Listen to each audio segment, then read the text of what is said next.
Me senté con ella para escuchar su historia.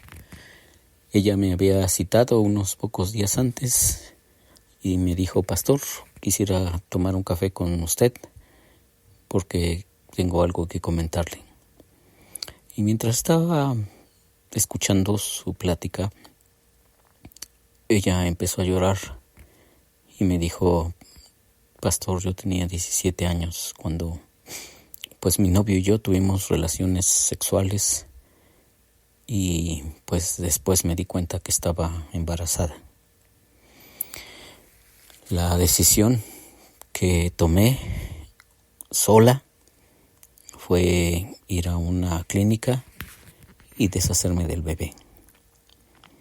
Y mientras ella me platicaba esto, ella empezó, a sollozar de una forma muy intensa, la verdad. Estaba llorando mucho y me dijo: hoy que han pasado 12 años, todavía no me puedo perdonar ese crimen que yo cometí.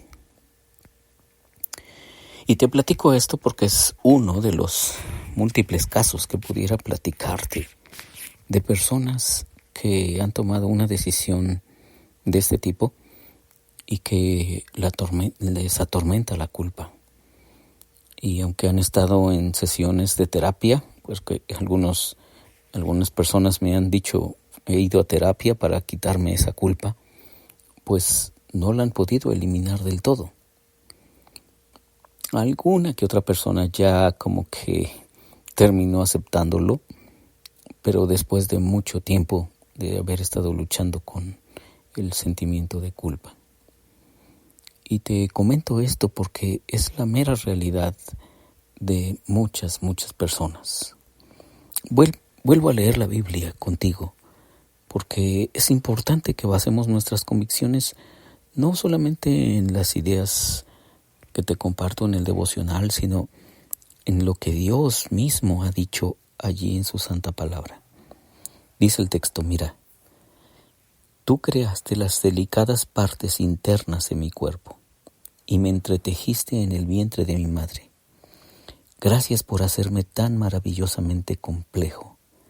Tu fino trabajo es maravilloso, lo sé muy bien. Tú me observabas mientras iba cobrando forma en secreto, mientras se entretejían mis partes en la oscuridad de la matriz. Me viste antes de que naciera. Cada día de mi vida estaba registrado en tu libro. Cada momento fue diseñado antes de que un solo día pasara. Es lo que dice el Salmo 139, versículos 13 al 16. ¿Te acuerdas que te compartí la cifra de que 42 millones de abortos se realizan cada año, lo que representa 115,000 abortos por día? Esto es una brutalidad. El aborto no es solamente una ofensa a la autoridad de Dios como creador, dice el pastor David Platt. Es también un ataque a su obra en la creación. Leímos las palabras del salmista cuando describe la belleza de la forma en que Dios crea las entrañas de un bebé en el vientre de su madre. Al reflexionar sobre la obra de Dios en el vientre de una madre, responde con una exclamación de adoración: te alabo porque soy una creación admirable. La forma en que Dios crea a los seres humanos produce alabanza. Estos versículos son aún más asombrosos cuando nos damos cuenta de que el salmista, es decir, el hombre que escribió el Salmo, llegó a esa conclusión sin saber muchos de los detalles que nosotros conocemos hoy en lo referente a cómo se forma un bebé. No creo que el salmista supiera que Dios toma un huevo de la mujer y el semen del hombre y los junta. Luego, unas pocas semanas después, aún antes de que la mujer sepa que está embarazada, hay un corazón humano que late y que hace circular su propia sangre. Dentro de unas pocas semanas más se comienzan a formar los dedos en las manos y ya se puede detectar ondas cerebrales. Antes de mucho tiempo esas entrañas se están moviendo. Los riñones se están formando y funcionando, seguidos por la vesícula biliar, y luego, en la 12ª semana, todos los órganos del niño o la niña están operativos y él o ella pueden llorar. Todo esto ocurre en solamente 3 cortos meses, en el primer trimestre. El corazón, el cerebro, los órganos, el sexo al cual pertenecen, el movimiento, las reacciones y el creador del universo es quien está haciendo todas estas cosas. Esta obra de crear nos provoca asombro y nos maravillamos. Así que imagínese que en este momento de creación se inserte un bisturí, se tome una píldora o se lleve a cabo una operación que acabe con la vida misma que Dios está desarrollando y la destruye. La mayoría de los abortos se realizan entre la semana 10 y la semana 14 de gestación, lo que se describe como el tiempo óptimo, y lo pone aquí el pastor David Platt entre comillas, el tiempo óptimo para desmembrar y remover. Sin duda alguna, el aborto es un asalto a la divina creación de Dios de una vida humana. No hay vuelta que darle. Sí, no hay mucho que decir al respecto. Y bueno, vienen todos los argumentos pro aborto, que vienen a decir que la mujer puede decidir sobre su cuerpo, que no es un bebé, que es un feto, un producto, en fin, nombres que se le dan. Toda esta cuestión que tú y yo hemos escuchado muchas veces. Nuestra vida y nuestro idioma, agrega el pastor Platt, dan testimonio de esto. Cuando pienso en la trayectoria por la cual mi esposa Heather y yo hemos caminado, incluyendo años de infertilidad, recuerdo el gozo que llenó nuestro corazón cuando descubrimos que ella estaba embarazada. Finalmente un bebé estaba viviendo dentro de ella. El comienzo de un niño que ahora lee cuanto libro se pone delante de él y corre por toda la casa haciendo unos movimientos del taekwondo, a mí y al resto de la familia. Desde el mismo comienzo hablamos de nuestro hijo como se habla de una persona. Nunca fue un montón de tejidos que podrían llegar a ser nuestro hijo si nosotros elegíamos tenerlo.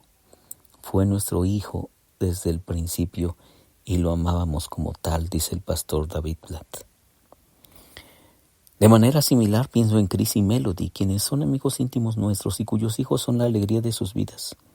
Uno de ellos está por entrar a la universidad y el otro está comenzando la escuela primaria. Entre el nacimiento de estos 2 hijos, Melody perdió 4 embarazos.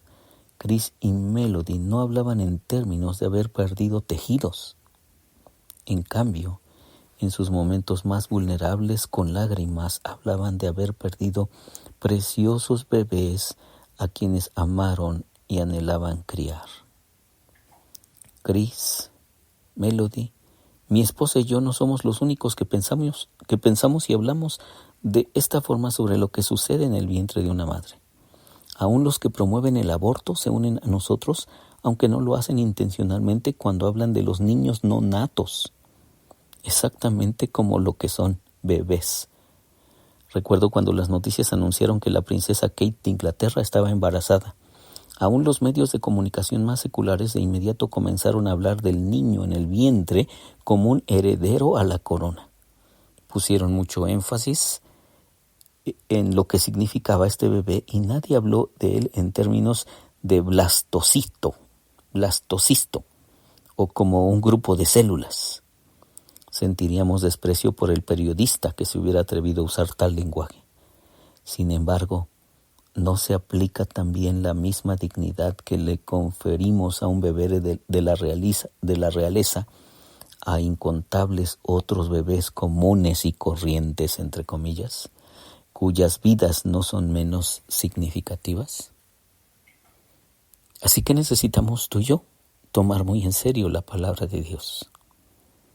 Dios es el creador de los bebés, de la vida. Y entonces la vida es sagrada.